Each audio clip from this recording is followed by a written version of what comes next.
Dr. Mandel is a board certified internist and women's health specialist dedicated to helping women in the sandwich generation navigate the unique health challenges of balancing family, career, and caregiving for aging parents. With an MD from New York University School of Medicine and a research fellowship in evidence based medicine from Oxford University, she merges traditional Western medicine with her Eastern roots to offer a holistic and personalized approach. An accomplished author, speaker, and media entrepreneur, Dr. Mandel is passionate and empowering women to prioritize their health and well being during life's most demanding stages. And yes, thank you so much for being on the Shine Within podcast, Dr. Mandel. It's such an honor to have you on my show today. Thanks so much, Gina, for inviting me to your show. I really, hope we have a good conversation today. Oh, we will for sure.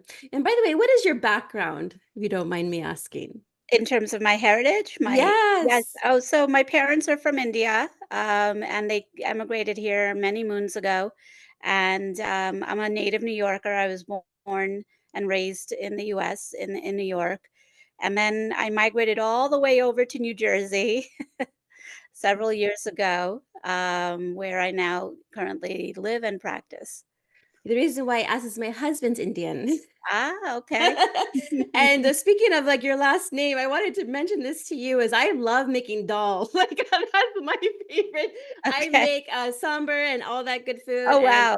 yes, and my husband's parents are going to be coming from India. They're older.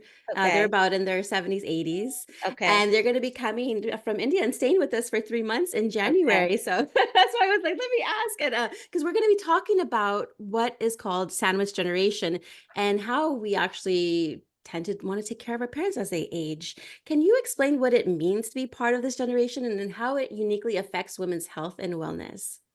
Yeah, so women who are in the straddled in between taking care of their own family, meaning their spouses, their children, and their aging parents. And it doesn't have to be restricted to parents only. It can be, another relative that's older.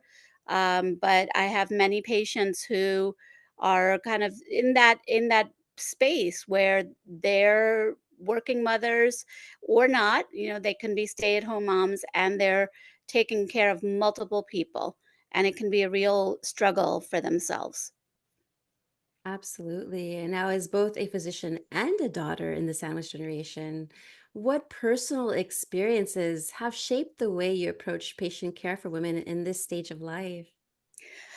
So I found myself being in the sandwich a while ago, except I just didn't realize it, and it was very stressful on me, especially when one of my parents, my father, passed away, and we had to make a lot of changes for my mom.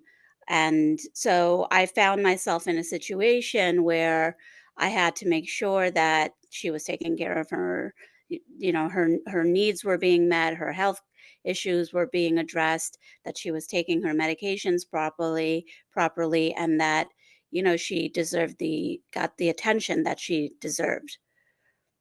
Yeah, my condolences to losing a father. My father had passed away when I was a baby, so I can only imagine what it's like to actually lose a parent because I do have my mom still alive and of course my stepdad who is taking care of me.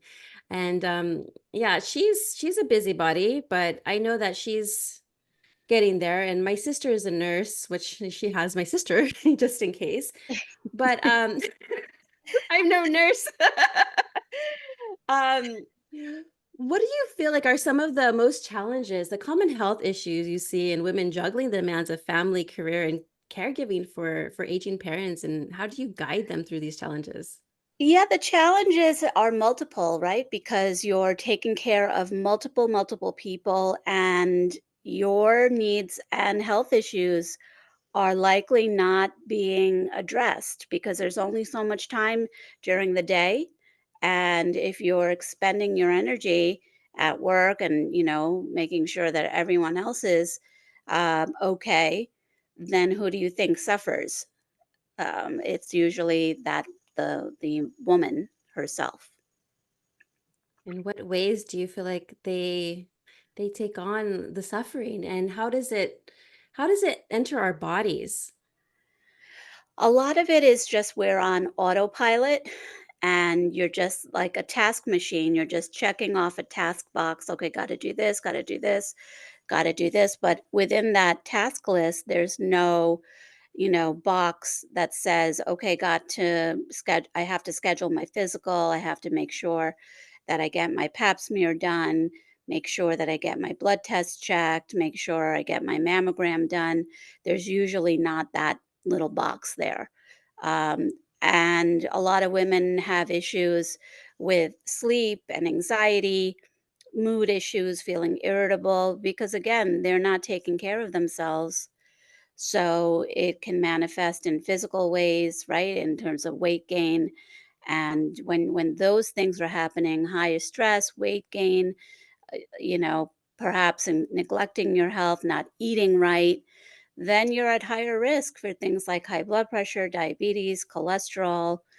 And it also depends at what stage of your life you're in, right? So, okay, if you're in your 20s, maybe not so much. But as you approach into your 30s and 40s and 50s, then the risks of those things go up. Absolutely. And how can they go ahead and address, their stress or certain symptoms before it affects their overall health? It's the analogy that's used commonly, right, in terms of the oxygen mask on an airplane, right, to make sure that you use your oxygen masks first before you help anybody else. Because if you pass out from low oxygen, right, you're not going to be much help to anybody else on that plane. So the similar thing goes for life in terms of taking care of yourself, taking care of your health, addressing your health, in addition to helping everybody else. Now, obviously, that sounds like you're crunching it in, but what I'm trying to say is it has to be a priority. So when people say, well, I don't have the time, I don't have the time, and I get it because I'm very busy myself as a working mother, but you have to make time. It has to be a priority. Yes, I always say, when mom's happy in the household, because I have three boys, everybody is happy in the household. So it is important because that energy is like a ripple effect. When you Yeah. feel good, everyone else tends to feel good around you. When you're suffering, everyone else is suffering, especially when you're not able to cook food. I guess in my house anyway. Whereas they depend on you sometimes to be cooking for them. Now, you've studied both traditional Western medicine and have Eastern roots. How do you actually go ahead and combine these two approaches to provide holistic care for your patients? I think, I have been trained as a Western physician, so that's what we call being an allopathic physician. So most of my training has been, to understand and, take care of my patients in that aspect. But as I got older, I realized that there are forms of ancient medicine like Ayurveda, which, dates back to, I believe, 5,000 years ago, and things like acupuncture. And there's so much that has been for years in the Asian countries that can help. So usually you have to keep your mind open and give things a try because say not if you're willing your blood pressure medicine to not work, it most likely won't work. There's an effect, right, that the mind has over the body. So things like Ayurveda and acupuncture can definitely help reduce things like stress, like we were talking about, pain. There's so many different things that it can help with. So I usually try to incorporate that in terms of my care. Now, I don't practice those types of medicine, but I certainly know people who do. So I always encourage my patients to seek that out in addition to, whatever treatments that I'm recommending for them. Yes, I always hear that turmeric, the spice. Oh, I Hmm. love it, by the way. I don't like how it stains my nails when I cook Yes. with it. That's one thing I need to learn is how do I prevent myself or remove it with with something that magically takes it stain away. But anyway, it is Yeah. so healthy. I put it on my sweet potatoes. I put it on everything when I cook. Are you Do you know the health benefits of the turmeric Yes, spice? yes, Yeah. there are many. So it's, and considered the curcumin, which is what most people take, is, considered to be an anti-inflammatory. So I don't take any supplements myself, but I do incorporate it with my cooking. So I add that to dal, like you mentioned, whatever stew, curry that I'm making. So I usually use food as medicine instead of having to take a pill, because I firmly believe that if you're having it as part of your regular diet in terms of incorporating it into your food, your body probably absorbs it better, number one. And number two, you're less likely to have side effects like you would with taking concentrated doses of supplements like that. That's right. Yeah, we're trying to grow our own food in our backyard. And it's nice because our tomatoes are now ripe. And so I've been making some tomato chutney, and I Okay. just make some salsa as well, bringing a little bit of that Hispanic recipes in there. But I love it. And I feel you can tell the difference between the fresh vegetables that are being grown in your yard versus even organic fruit that they claim organic anyway at the grocery store. Right. Big, huge difference. So I'm a big fan of farmers markets. Support your local farmers market because definitely you'll get some good health benefits with those homegrown fruits and vegetables. Yeah. Now, with your background in evidence-based medicine and research, what new findings or even insights are you most excited about in women's health? Yeah, so I do a lot of podcasts, and I get to talk to a lot of very interesting and very smart people, and so I learn about all the research and stuff that's upcoming. So there's a lot of exciting stuff that's happening in the world of Alzheimer's, that I'm hopeful for, that will hopefully be there, in terms of our aging population, and then those who are about to, enter into that stage, where their risks for dementia are higher. And then things like heart disease, we have made so much progress when in comparison to 20, 30 years ago. There's so many new medications that are available. There are trials that are happening that are going to hopefully further reduce people's risk of developing heart disease.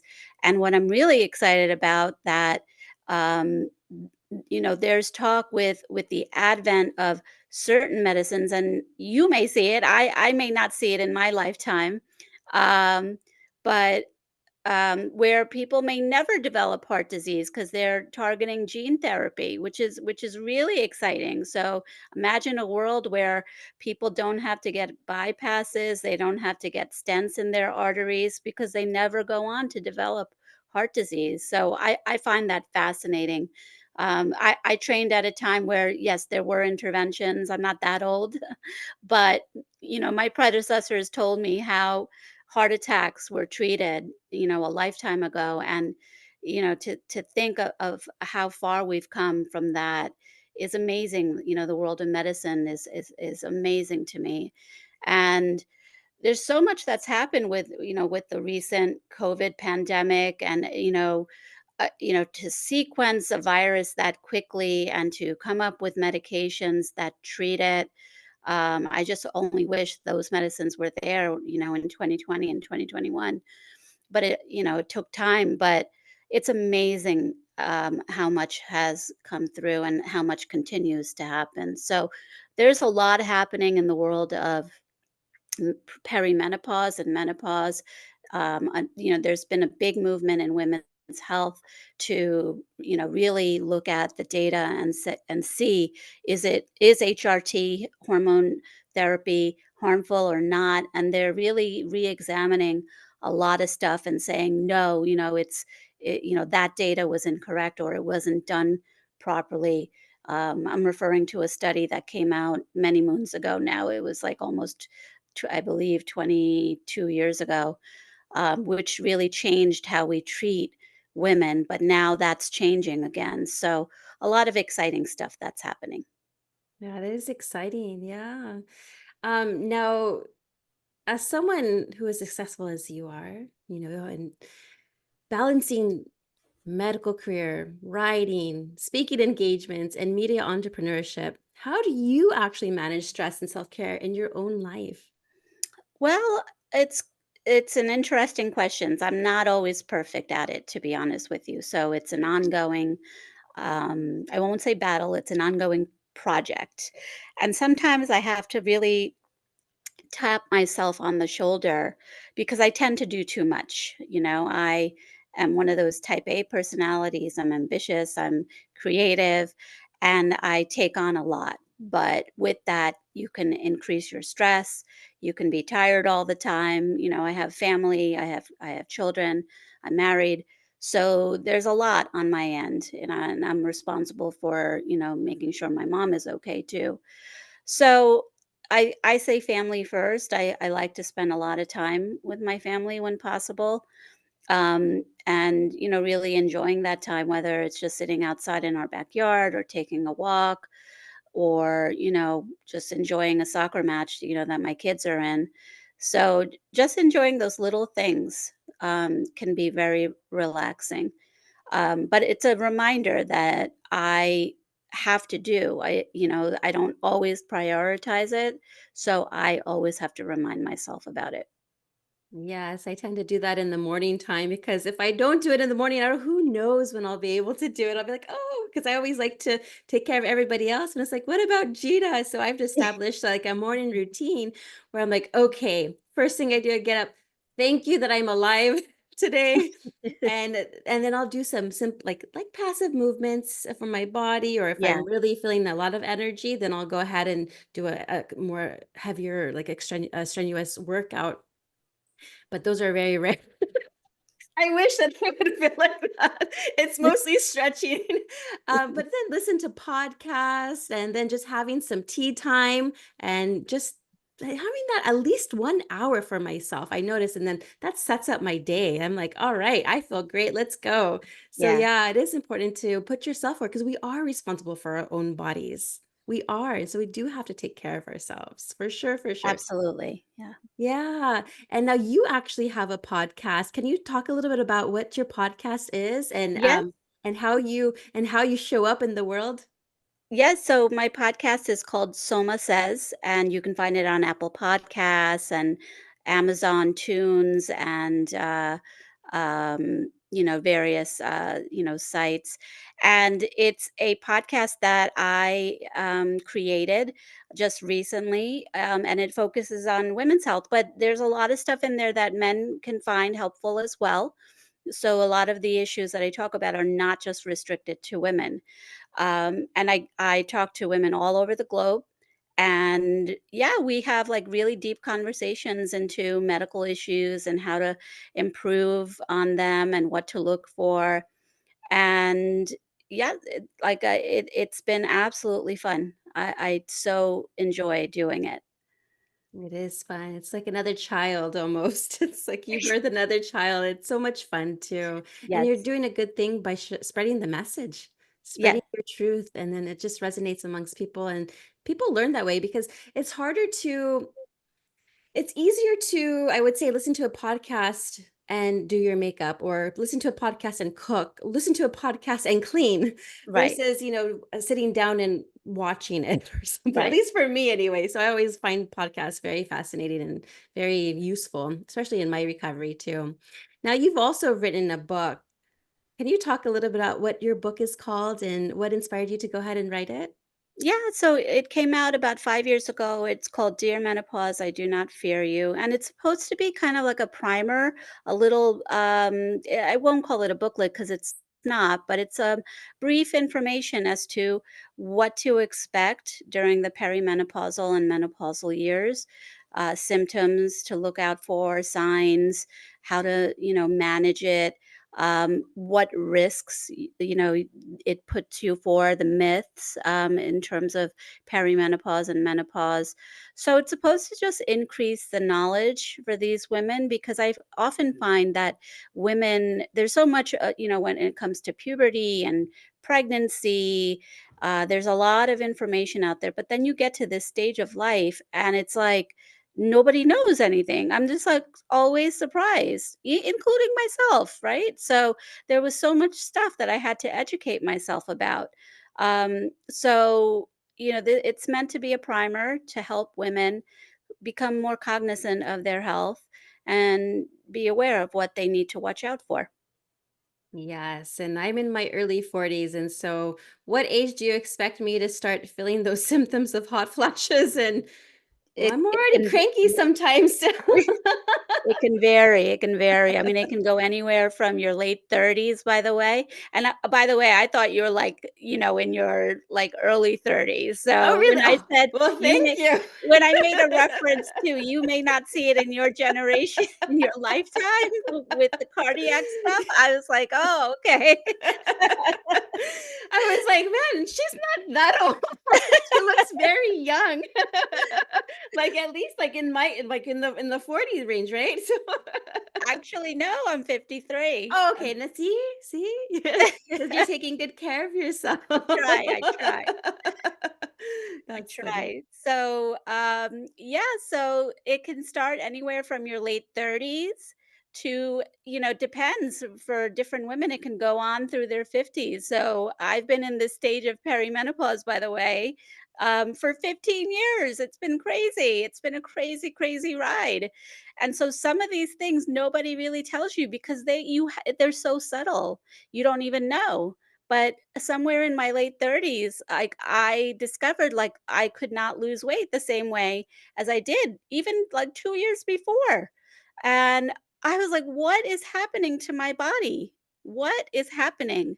I was trying to eat right, I was, exercising like a fiend, and suddenly my body just changed, and I didn't know what was going on, but it took me a little time to realize. I was like, "Oh, I've entered into that world." I hear you. I must be entering that world pretty soon because it's getting harder to lose Yeah, weight, but I really yeah. know what it is. I'm not as active as I used to be. I noticed when I think it was in 2021, 2022, I was going hiking like almost every day, at Okay. least 4 or 5 times a week. And it just made me I was in shape. Now I'm like, I Yeah. haven't been hiking because I've been very, see, here we go. I've been very busy with the home life and business and Yeah. work and things that I thank you. I'm so glad that we had this conversation because it's a reminder for myself that I need to start working out again. And I feel happier, even though I'm a happy, joyful person as it is. I was happier when I was, like, at a nicer weight. It was anyway, I felt great. So thank you for reminding me that I need to go back out there and start hiking again or doing some outdoor activity, and I find that outdoor is better for me than indoor activity. That's why in my morning routine, it's mostly stretching because 'cause I'm used of doing outdoor activity. It Okay. just I don't know, something about the sun, the wind, just being grounded on Earth's terrain, it's like, "Oh, this feels fantastic." So, yeah, thank you. Sure. Now, what advice would you go ahead and give to women who feel overwhelmed by the demands of the sandwich generation? And what practical steps can they go ahead and take to protect their health? I think really prioritizing yourself. I feel like women are multitaskers. We do a lot. We're very good at it, but it can really affect your health. So, again, making yourself a priority, and that can look different for in so many ways. So I'll give you examples. Sometimes it just means you need to work a little bit less. So if you're able to, I get it. I would never interfere with someone's livelihood. But if you can work just even an hour less, during the week, however which way that looks like, getting permission to do that or cutting your work hours by one, right? Then that would be good, or using your break to take a short walk outside, instead of just like, scrolling on your phone or looking at, the internet on your computer. We talked about making sure you're scheduled for all your physical. So do that all in a row. Schedule your, physical, schedule your GYN appointment, and then make sure you're up to date with all your screenings. So that may, depending on what age and your family history, your mammograms, your colonoscopy, your pap smears, a skin exam, right, to check and make sure you don't have any signs of skin cancer, and getting your regular blood work. So making sure you're not anemic, right? We tend to uh, be anemic, us women, because we go through various stages. We're, menstruating, we're breastfeeding, right? We can lose sometimes blood, through the rectal canal. So you want to make sure you're not anemic, you don't have iron deficiency, check your cholesterol, your sugar.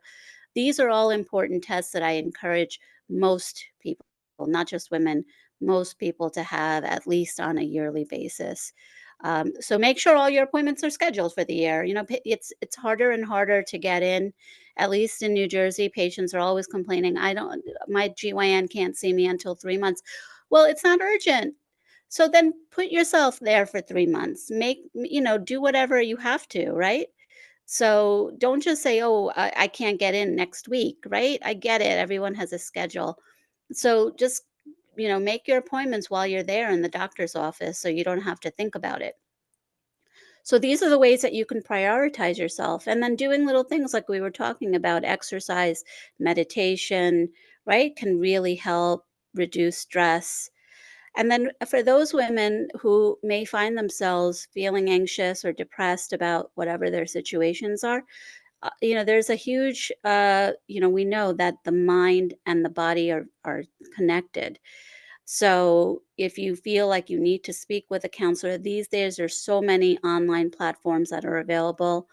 Mental health is a crunch, right? Getting in with a therapist is not always easy, but fortunately there are online platforms that are available, so you can at least start the conversation with someone. Don't just suffer in silence. Yeah. So, in other words, no excuses. No excuses. Get it done. That's why my patients think I'm a taskmaster. I'm sure they love you for it though, because it keeps them healthy. Yes. And where can our listeners go ahead and connect with you? Yeah, so you can find me at my website, Soma Mandal, Mandal, MD.com, and you can find all my social media handles for Instagram and Facebook and Twitter. You can also find my book there, and you can find my link to my podcast, Soma Says, as well. Beautiful. Well, thank you so much, Dr. Mandal. And it's been an absolute fun conversation. And I'm sure our listeners will definitely get some takeaways of how to go ahead and start booking their wellness wellness appointments with their physician. Because I'm one of them. I need to go ahead and do my pap smear pretty soon here. If I can make a difference in one person, then I've done my job. That's right. That's right. Well, thank you so much for being on my show today. Thank you so much, Gina, for having me.